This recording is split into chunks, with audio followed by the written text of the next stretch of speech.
কোয়েশ্চেনে বলা আছে যে suppose you are working with a data cube that contains necessary information for sales department. Sales ডিপার্টমেন্টের জন্য কিছু ইনফরমেশন দেওয়া আছে, সেটা হচ্ছে city, item, year and sales in BDT, মানে সেলস এর প্রাইস।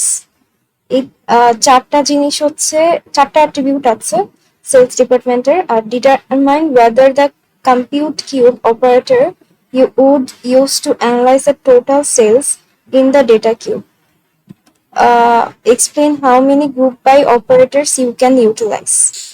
এখানে যদি আমাদের কখনো বলে যে কতগুলো গ্রুপ বাই অপারেটর লাগবে, তার মানে হচ্ছে কতগুলো নাম্বার অফ কিউবেট লাগবে।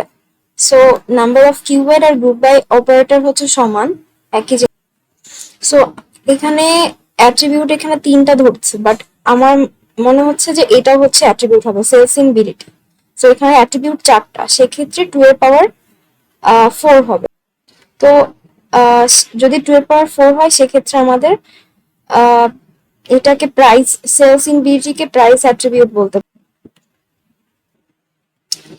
এবং আমরা বলবো যে এটা কোনো সাব অ্যাট্রিবিউট যদি থাকে। কম্পিউট কিউব অপারেটর হচ্ছে এসকিউএল এর একটা এক্সটেনশন, যেটা হচ্ছে অল পসিবল অ্যাগ্রিগেট সাম ডাইমেনশনের অল পসিবল অ্যাগ্রিগেট গুলো বের করে। সো টোটাল সেলস এর জন্য এখানে অ্যাপেক্স কিউবয়েড ইউজ হয়, এবং ডিটেল ডেটা যেটাতে থাকে সেটা হচ্ছে বেস কিউব।